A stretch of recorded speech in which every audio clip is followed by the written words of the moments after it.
So I'm going to speak today about a project that I'm pretty excited about. It's called Through Localise, and it's about YouTube, and it's about film. So as Rodney said, there's been a lot of talk about how we engage consumers as advocates and promote your brand that way. So this is going to talk through an approach we've taken at SA Tourism.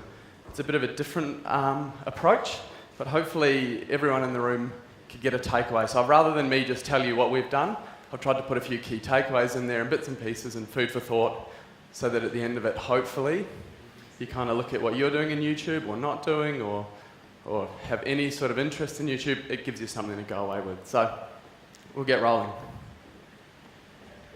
So can we get a show of hands, who's using YouTube at the moment as part of your marketing? Yeah, pretty good numbers. So we were too for a long time, and it tended to just be putting TVCs on YouTube. So we'd sort of throw a TVC up there. Every so often there'd be a few vignettes that someone would stumble across, and we'd throw that on there too. I think there's videos of someone like Swanee and his mates catching sharks in the York Peninsula, and they put that on there as well.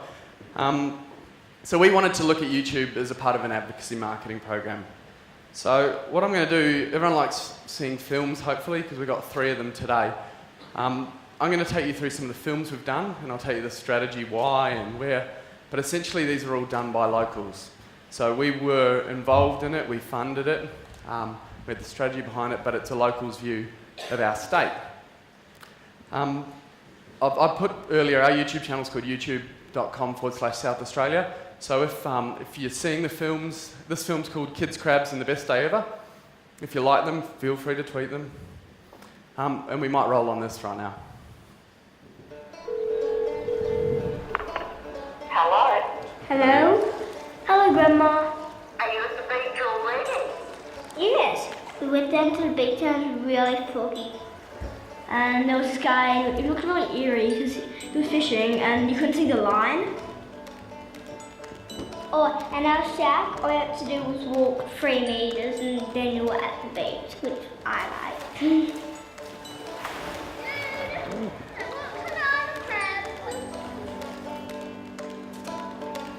We played some beach cricket.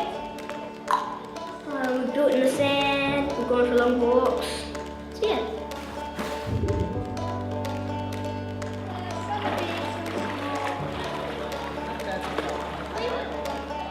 I love hanging out with my mates.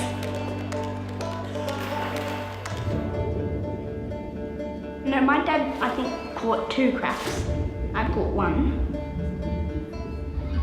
I was the only kid who caught one, so felt pretty good about that. My brother got a squid, so. I thought it was an octopus, but it was a squid. Everybody was peeing in the water at the end of the boat time because everybody was busting, so we all just went and peed in the water.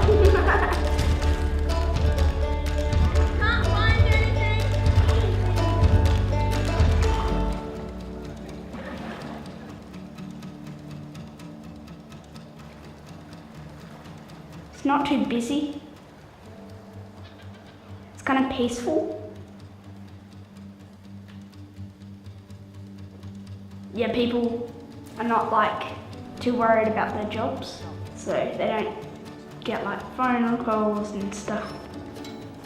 Kind of relax in their hammocks, playing guitar and things.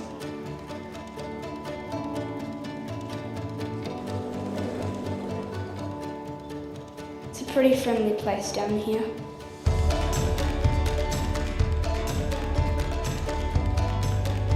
We had sausages, watermelon. I love watermelon. I saw some really big fish. People next door to us, they caught lots and lots of snappers, and they were huge snappers. I also got all of these marshmallows on fire. They kind of looked like a marshmallow meteor. It was quite funny actually. Can't wait for tomorrow. Natalie had a great day. Yeah, we sure did. Yep, sorry. Cool. Cool. So that's completely authentic. The filmmaker actually put the group of boys in a room and called their grandma and put them on speakerphone and said, "Tell your grandma what you're doing." And as kids do, they rant and they rave, and he actually had to slow the audio down because they were too full on. So it was a great little film. So that we put that on YouTube, and that's had 135,000 views. It's made by a commercial photographer for $8,000. So it's changing the model of traditional advertising, I guess, where you brief an agency and they come back with storyboards and some ideas. We went direct, and this guy just happened to be wanting to shoot film. He had an idea, and they were all his kids and his family. So that was a really sort of great way to start the project off. So that is part of a project called Through Local Eyes. And the idea behind Through Local Eyes is to use talented, creative, passionate locals to showcase the state through their eyes. I kind of believe that as a tourism commission you can say certain things, but there's a lot of people that can do my job a lot better than me. So why not kind of bring them into the family and sort of say, how would you promote the state? Or how would you tell your friends what to do or where to go? And then that content then starts to live on, so people in Melbourne or Sydney that are thinking of coming can start to see real authentic content of what the locals are doing and what they love about the place. So it's been a busy year. We've done 28 short films involving more than 70 South Australian filmmakers, producers and musicians. And collectively, they've bundled up 1.1 million views across YouTube. So 1.1 million equates to 31,258 hours of content, which is equivalent of running it all for 3.5 years, or watching that film 12,000 times. Try to think of the most arduous, painful 3 hours I've spent, and it kind of comes there. So if we take a little step back, I'll tell you through the strategy and the marketing behind it. But so if we go back to 2012, which is when we kind of started looking at this, we just launched a big TV campaign called Kangaroo Island, Let Yourself Go. So I'm not sure, has anyone seen that? Eddie Vedder's the piece of music, beautiful piece of advertising. So we'd launched that. We were also planning this. You guys all saw this last night. So we're planning this piece of work at that time. With Nick Cave as the music, showing the Barossa and the idea of the dirt and the soil giving life to some pretty amazing food as well as the wine. And Adelaide was yet to be conceived. So this is our latest campaign that we put out about 6 months ago, so that wasn't even in planning yet. So as a tourism destination, as South Australia, our biggest challenge is probably what everyone else in this room's biggest challenge is, which is standing out in a very busy commoditised category. So we're essentially competing with every destination, every place in the world, most of whom have bigger budgets than we do. And there's this trend in our industry where we've made things about price point, about commodity. So probably led by the trade, so people can go to Bali and Thailand for a lot cheaper than they can come to South Australia. I think someone from Tourism Canada or British Columbia yesterday mentioned the same thing, that it's hard when you're a more expensive destination and you've got these people that everything is about price. And there's another sort of trend. I'm sorry, there's a few shots in here of people at Tourism Tonga. I apologise. So what I'm trying to say here is we've got this thing in our industry where we kind of can be a little bit cliched at times. So we all start to kind of promote things in the same way. We use the same adjectives. Everyone loves to indulge and to explore and to discover. And we start to take photos that kind of look similar. And we start to go, where's the distinctiveness of your brand and amongst that? And we're guilty of it. If we made this about wine, guaranteed we would just be in the same ballpark. So our marketing director at the time, a guy David O'Loughlin, ex-head of planning at Saatchi & Saatchi Sydney, he had this idea of going, let's put the emotion back into tourism. So where we're talking about commodity and price earlier, it's a cerebral decision. So you start to go, it's all about what feels best. Everyone wants a 5-star for the price of a 3-star accommodation. So what if we made it less about making cerebral decisions and more about physiological decisions, so about trying to tap into emotion and kind of get people, without thinking about what they want, feeling something for a destination.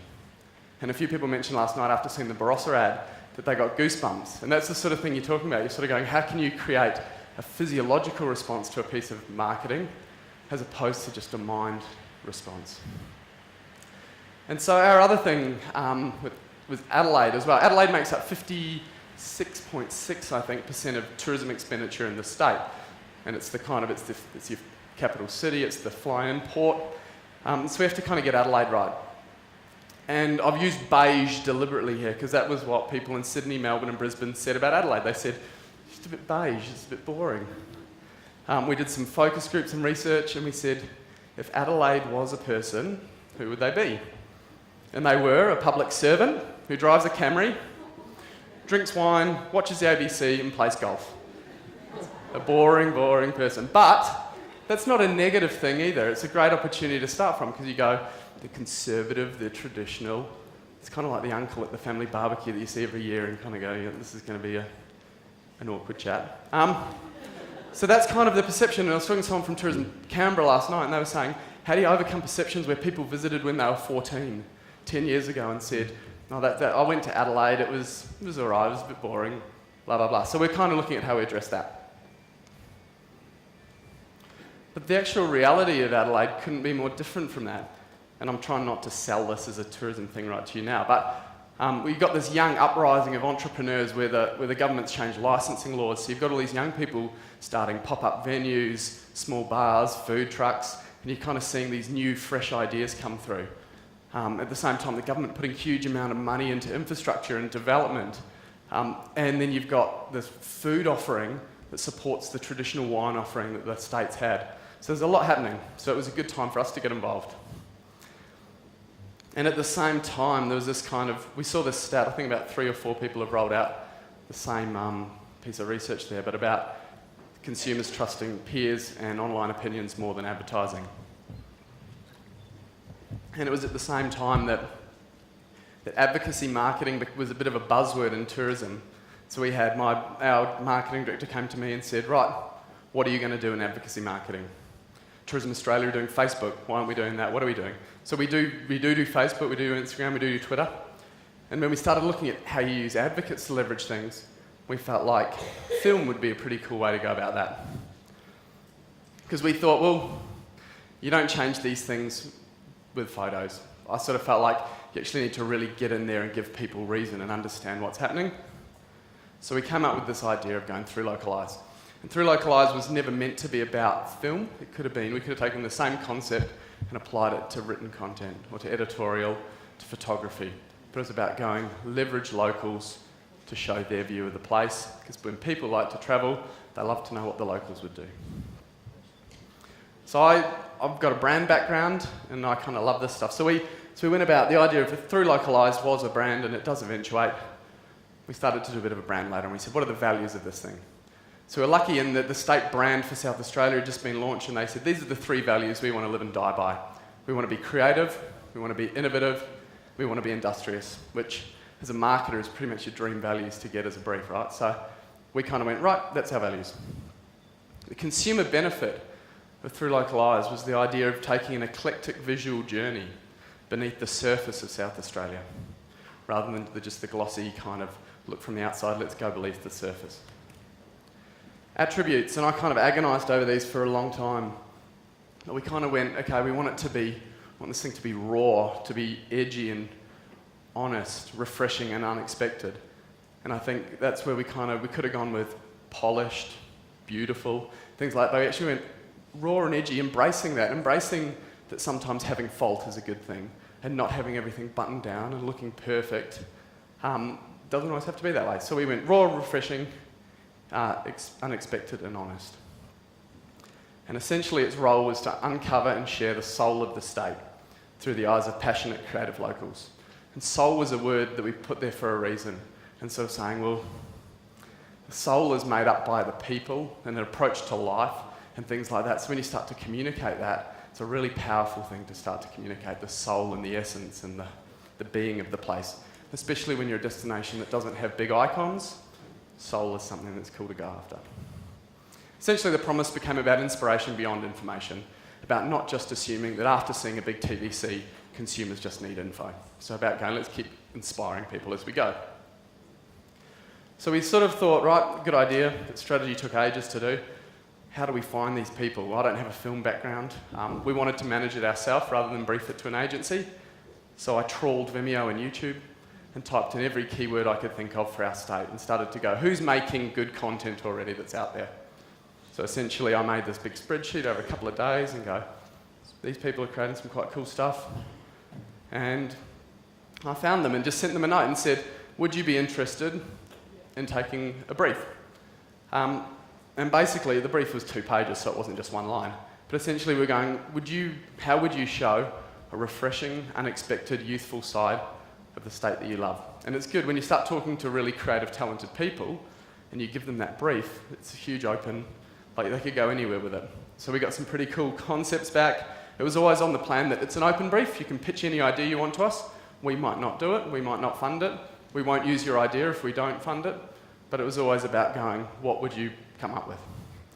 And as sort of happens in a smaller town, that brief ends up getting emailed to every man and his dog and you get about 1 million responses, which is great.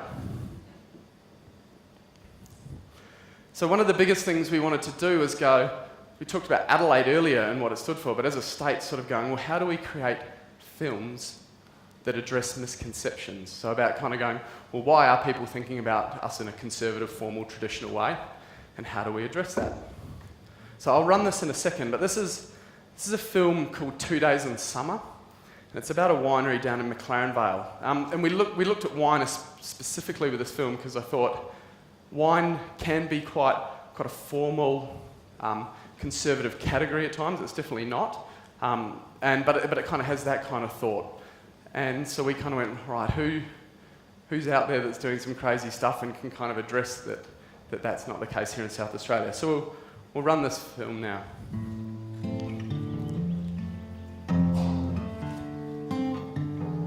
So many times I've had what I call ambience tasting experiences. You know, where I've been in the cellar with the winemaker somewhere in a beautiful part of the world and, you know, taking the wine, tasting the wine and have lunch with the people going, wow, how good is all this food and this wine this guy makes?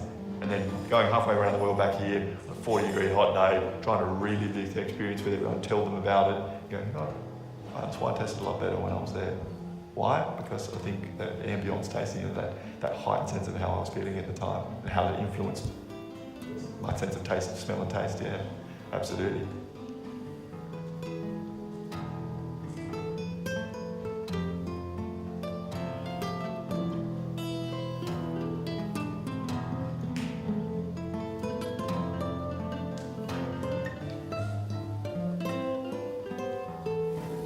If people walk away with a smile on their face, you know, and they've had a great night and they don't know what they ate or what they drank or why there was like a conga line or something going around some building, or they were eating desserts off the top of the car, but they had fun. That's the most important thing.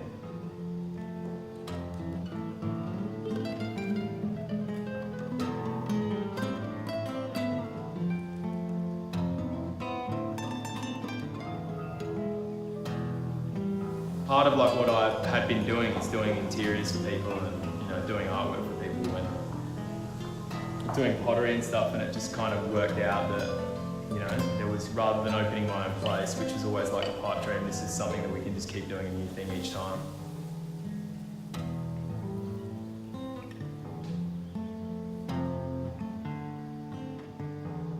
If Andy's got a design idea or an art idea or something, I'm always going to hear it, but if I think it's crap, I'll tell him I think it's crap, and he's okay with that. Likewise, if I have a food idea and tell Jordan, I think we should put more salt in that, I'm quite happy for him to tell me to bugger off, because it's his domain more than it is mine.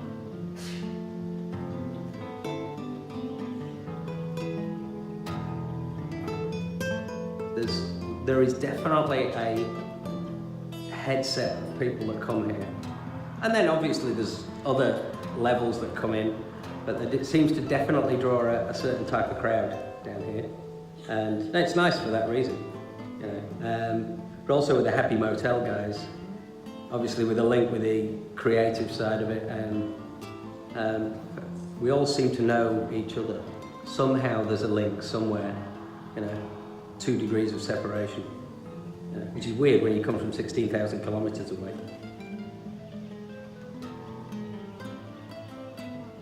I think that's something I like about Australia too. We're so sharing with the ideas, and you see creative groups that generally pull together and you know, it's amazing actually how strong this community is in McLaren Valley, especially to coming and having a look and wanting that, oh, I wish we could do that at our place, but no, the marketing guys say we'll never be able to sell it. And I'm like, well, why don't you start your own thing and you just do it?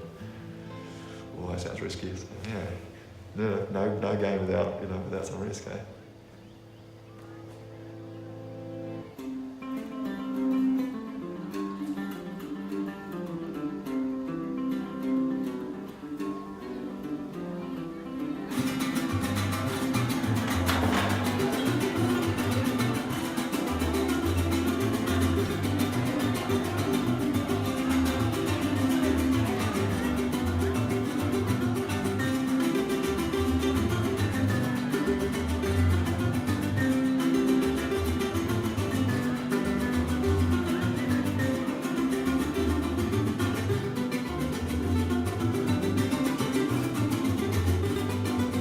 Might roll through that. Cool. So you might notice with those films there's no logos at the end. It's a conscious choice by us to not make it about us or about making it about the South Australian Tourism Commission. It finishes and says filmed on location in McLaren Vale, South Australia, and then the filmmaker does their credits, and then at the end they mention that it is supported by us. So it's very much about someone else's piece of content. So this is probably the biggest learning from a project like this, is actually, if you're anything like me and you hate the idea of people not liking you, maybe don't start on it. But being prepared to say no a lot. So once you have an open brief and anyone can pitch an idea to you, obviously the ideas come. Some of them might not be what you're looking for. It might be off-brand. But I guess for the integrity of the project, saying no is always a good thing. To actually be able to say, look, sorry, that doesn't fit, but... And I've had things where we've had 6 or 7 concepts come back from the same person. I think it's pretty awkward for the 7th time saying that's still not quite there. But I think it's very important. And then conversely, you start to go, okay, well, if the right idea comes up, but it's a little bit risky, are you brave enough or are you set up as a business to be able to say yes to that? So that's something else that I'm big on, about being prepared to be brave and be prepared to take a risk rather than just doing what's always been done. I'm a big fan of saying this is kind of how we work. Marketers love getting their hands dirty, don't they? Like when you start to go, if you've ever been presented a concept from an ad agency, you sort of go, oh, could we change that word? Or see a concept and go, oh, what about if we shot it here or did this, and this? Whereas I sort of tend to think, look, your role as a marketer is in the briefing stage. It's about making sure the person with the talent to execute knows exactly where you're headed as a brand. So we sort of go, look, we brief and approve, and then we get out of the way. So for that reason, we don't ask people to present us with scripts, we don't ask for storyboards, and we give them a promise that I won't interfere too much. I say too much because at the end, sometimes I do say, why did you put this shot here versus there? And you have a little bit of a chat about it, but it's polite and not interfering. So once the film's created, we go, right, we need to share this. So there is a component of bought media to it, not a lot, but sort of someone's talking about all the volume of content that's on YouTube today. I don't think you can afford to just put it on YouTube and hope it will get views, unless you've got an amazing piece of PR behind it, or Red Bull, or a big campaign like that. So we do look at how we seed it through YouTube skippable pre-rolls, so you give them a 5-second snippet. If they skip it, that's great, they didn't want to watch it, but we're sort of finding really good success in doing pre-rolls on YouTube. Then we look at our own channels, so what are we doing with email marketing, social, website, things like that, so how we can amplify that message and get it out to our advocates and stakeholders. And then obviously borrowed media and going, is there an interesting PR story behind it? That very first film we ran about York Peninsula with the kids, that was actually, our marketing director liked it so much he ran that in cinema.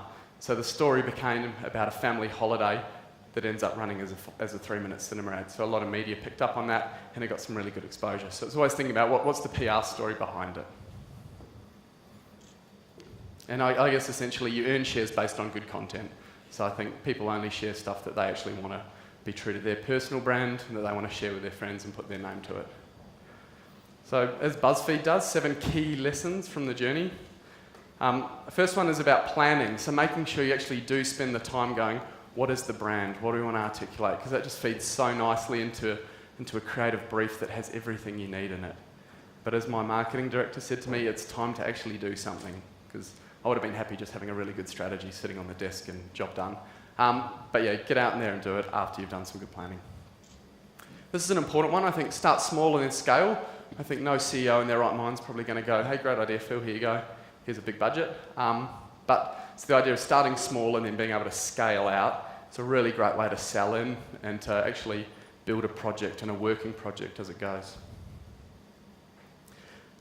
Be open-minded with who you involve initially. I think I'll put that screenshot there for a reason, because I don't think we would have let a commercial photographer do something as part of a film project initially, but it yielded such an amazing response. So often we kind of put people in silos. You're a copywriter, you're an art director, you're a creative, but actually sort of be quite open-minded initially in who you give that brief to, and then just see what comes back. And then you've got the ability to narrow in once you've been going for a while. So we did a film with two girls that were trying to break into advertising that cost $900, and it got 15,000 views on YouTube. So it's a great way of sort of going, you wouldn't naturally have just briefed it to these people, but you see what comes from it, and it might surprise.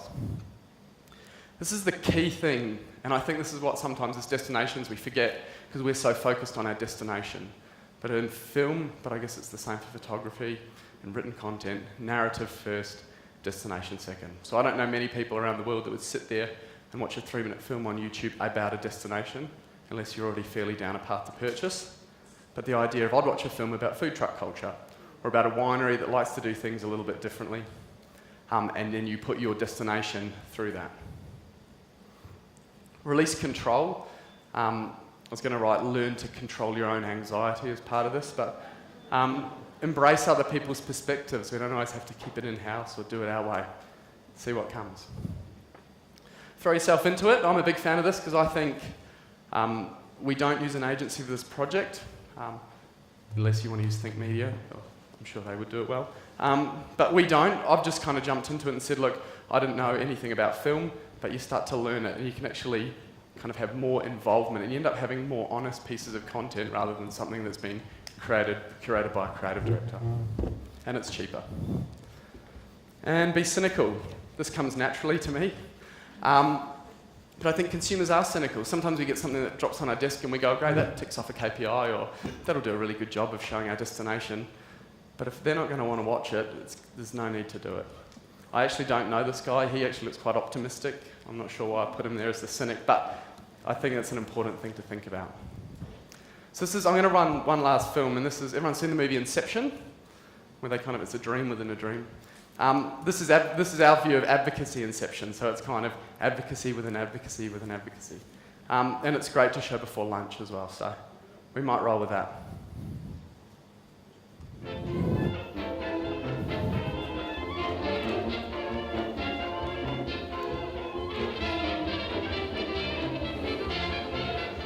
Probably the mushrooms, the mushroom shop. The mushroom place is the best. It always smells really delicious. They have a spice there, it has truffle salt in it, and I will put that in every food I possibly can. Without a doubt, got to go to Lucia's. Lucia's in the market. The great thing about Lucia's is homemade. Love has gone into it, and you can feel that in the walls of the place. Very, very old school, very, very sort of 1960s. It's the same family, and it's now their kids. I really like the gnocchi there. The other thing as well is the sauce. And the best parts of tradition come out in it when you're there.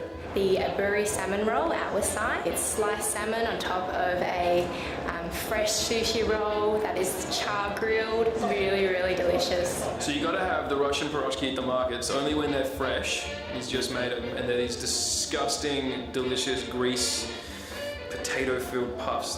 They're amazing. My favourite thing, the thing that I have as my comfort food is cold rolls from the Vietnamese noodles dishes bar. The pieces of prawn and and then the peanut sauce. That peanut sauce, it's awesome. But mainly I go there just to indulge a couple of my guilty pleasures, like the smelly cheese shop. Say cheese because they're the only place that's got actual mozzarella. Oh, this beautiful texture.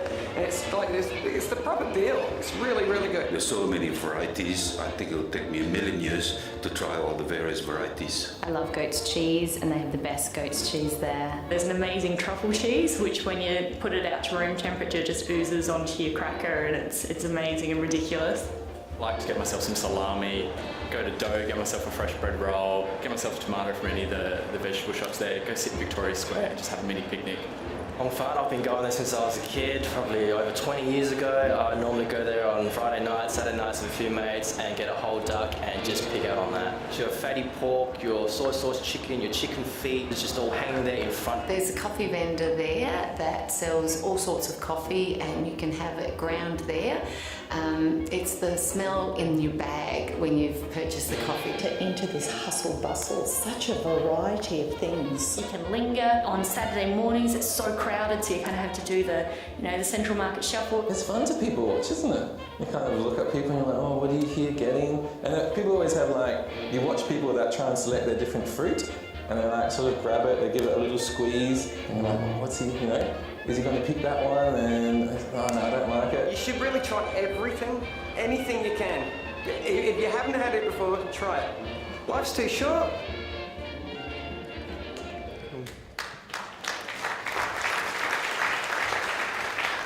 Cool. So we loved that so much, we've franchised it. So we've done You've Got to Try Barossa. We're working on You've Got to Try Fleurieu Peninsula at the moment. So yeah, I think it's got legs to go on in tourism anyway. So that's me. Thank you.